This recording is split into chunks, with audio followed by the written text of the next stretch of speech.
What is up, y'all? Lord of the Plains here. I am so sorry for the long delay on the extra videos. I know I keep saying I'll keep uploading, but unfortunately life gets in the way and sometimes you can't avoid that. So, it is the end of 2024 and I have seen a lot of movies this year, a lot of great ones, a lot of bad ones. So, I am going to get started off here on these 3 videos that I'm going to be uploading. The worst movies of 2024. The best movies of 2024, and my most anticipated for 2025. I'm going to start out real quick by pouring myself a little drink here to talk about the worst movies of 2024, because there were some really bad ones. Don't worry, Mom and Dad, this is Martinelli's sparkling cider, so it's not actually alcohol. Here are the official worst movies, in my opinion, of 2024. Now, before I get into my top 10, I'm actually going to give some honorable mentions of some bad movies. They weren't necessarily the worst of all, but at the same time, I just found them lackluster, boring, didn't really want to watch them. Mean Girls 2024 version, kind of self-explanatory, not as good as the original one. Ghostbusters, Frozen Empire, Night Bitch, Argyle, Kinds of Kindness. Those are sort of my top 5 honorable mentions for the worst movies of 2024. But here we go. Number 10. We have a two-parter for number 10. It is Mufasa, The Lion King, and Moana 2. Both recently released. Both Disney movies. Yeah, Moana 2 just didn't need to be made. It was actually going to be a Disney Plus show. And you can kind of tell that they were deciding whether or not to put it into a movie. There are certain scenes where you can see that. The music was not that good, not as memorable as the first one. I just didn't really care for any of the characters or any of the action in it. Of course, the best part of the movie was Hey Hey, the chicken. That's it. I didn't really like it, didn't really hate it. Just kind of one of those meh movies. Now on Mufasa, did not need to be made at all. Sort of like the first live action Lion King. It was bad, just wasn't good. Voice acting wasn't on par. Some of the CGI was still incomplete in some parts. And I didn't really care about any of the backstories, and I didn't really care about anything. So it was just one of those that didn't need to be made. Number 9, we have Alien Romulus. Now, I love the first couple of Alien movies, but this one, there were a couple of choices in the entire movie that just really brought it down for me. Spoiler alert here, mainly whenever they brought back Hal, or whatever his name was, from the first movie. The uncanny valley of that little doll that came back. The scariness wasn't even really that bad. The acting was okay, the storyline was okay, but it's just like people are trying to revive a lot of franchises these days, and sometimes they work, sometimes they don't. In my opinion, this one just didn't mesh with me that well. And even after I saw it in the theater, I was walking back to my car and just like, you know what? I just didn't really care for it. Number 8, got Jack Black. Actually, he's in 2 of these movies this year. We have a movie that came out called Dear Santa. Apparently some kid was trying to write Santa, wrote Satan by accident, and you get Jack Black as like a Santa Satan. Stupid acting, dumb movie, didn't really care for it. Plus a kid of that age should know the difference on how to spell Satan and Santa. Just my opinion. Won't really spend too much time on it. Let's go to number 7. We got Civil War by Alex Garland. Now, I was actually really excited for this movie earlier this year, but when it came out, I just was really disappointed. I mean, the acting was great. The story just was really lackluster, especially that last act. I was just like, what in the heck is going on here? Jesse Plemons was only in the movie for like 5 minutes, and he was the best part of the entire film. So it's like, yeah, I get it's a dystopian future, not a lot of people are there, and you're, traveling through war zones and whatnot. It actually still makes me angry talking about it because of how much I hated it. All right, number 6, we have Venom: The Last Dance, 3rd movie in the Venom trilogy with Tom Hardy. That was his last Venom performance. Now, I will give him props. He did what he could with the script. He made Eddie Brock Venom the best that he could. This one just had no purpose. It served no purpose. The storyline wasn't even that great. You had some cool symbiote fights. But it's just sort of like the last one with Let There Be Carnage. They're just trying to make money off the movie and trying to go for nostalgia bait. It just didn't mesh with me, didn't vibe with me, and I just didn't care for any of the human characters in it. All right, going into our top 5 of the worst 10 movies of the year. I love Bill Skarsgård to death. I love him. He just came out with Nosferatu. He had Pennywise from the It movies. But unfortunately, the remake of The Crow was just absolutely abysmal. No need to it. It wasn't even trying to... I don't even think it was supposed to be like a reboot. It was just supposed to be like a different part of The Crow. Try to like reimagine it, just do it in a different way. It just didn't work. It was awful.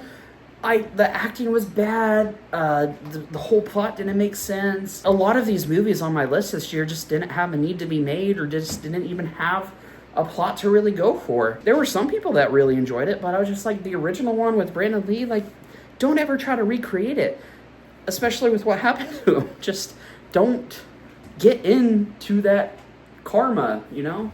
But gosh, now I'm really starting to get pissed with these next ones. Number 4, it's another split one. I'm just going to put all of these together. You got Madam Web, Kraven the Hunter. I can't even remember if Morbius came out this year, but if they all did, they're all right here. They're a piece of crap. Really bad acting. Supposed to be starting the Sony Spider-Verse villain franchise.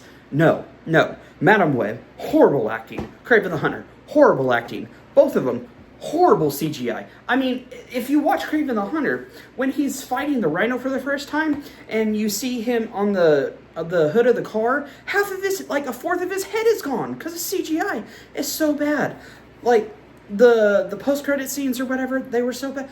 Everything about this was incredibly bad. I don't even know how they were going to try to make money off of it. The only reason people went and watched it just was to see how bad it was. I mean, my goodness, if you were going to do anything with Spider-Man villains, Kraven the Hunter is my top 5 Spider-Man villain of all time. But you absolutely freaking destroyed it. Make it 15 years ago with Gerard Butler with Tobey Maguire. It would have been fantastic. You are trying to dive into a franchise that is already beloved, but now you're making people hate it?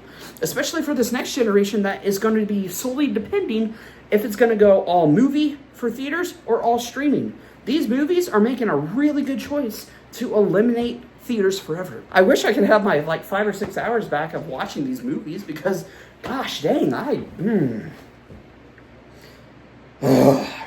yeah, just absolutely abysmal. Number 3, this was actually my number 1 most anticipated movie of this year, but it is my 3rd worst movie of the year. We have Joker.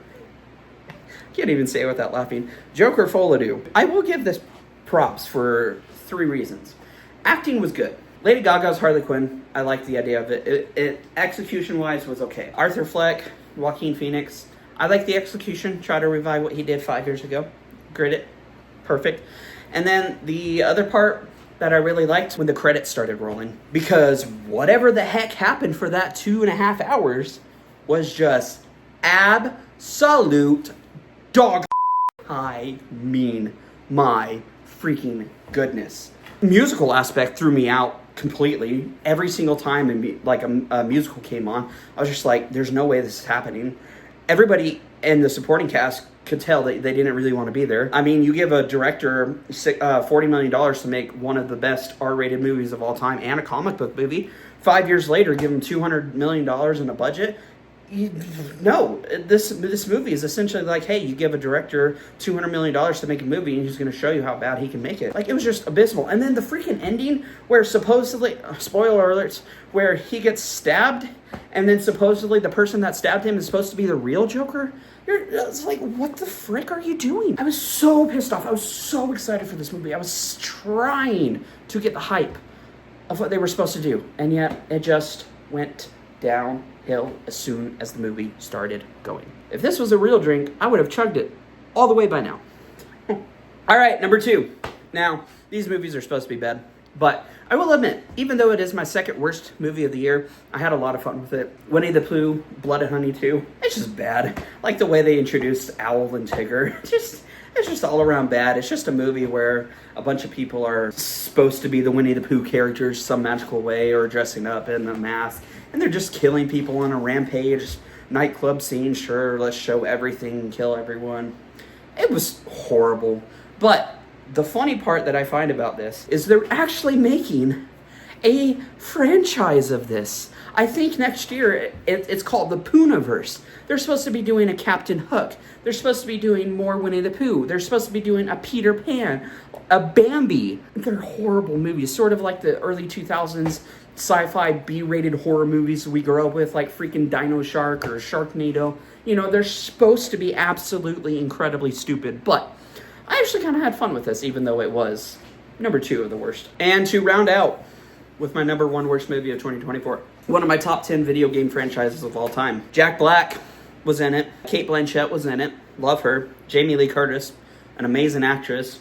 Kevin Hart, okay actor, okay comedian. Biggest piece of disappointment I've seen in the last 5 years, or even in a video game movie. Borderlands. Everything about this is absolute trash. I wish this was rated R. I wish Eli Roth could have gone extremely unhinged with it. Acting was horrible. CGI was horrible. The storyline was absolute dog crap. Made no sense. Everybody was just there for the paycheck.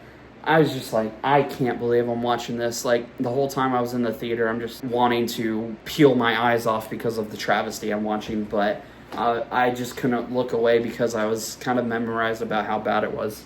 So some movies are just like that, to where you can't look away and realize how bad they are. But unfortunately, I did in the last 3. Alrighty, y'all. Let me know what your worst movies of 2024 are. Comment below, subscribe, share, let people know about it. My best movies of 2024 are going to be uploaded as well, and the most anticipated for 2025. But also stay tuned, because in my most anticipated movies of 2025, I'm going to share like my little plan for 2025, sort of like a New Year's resolution thing. But go ahead, stay tuned. This is Lord of the Plains checking out. Peace, love, and freedom, y'all.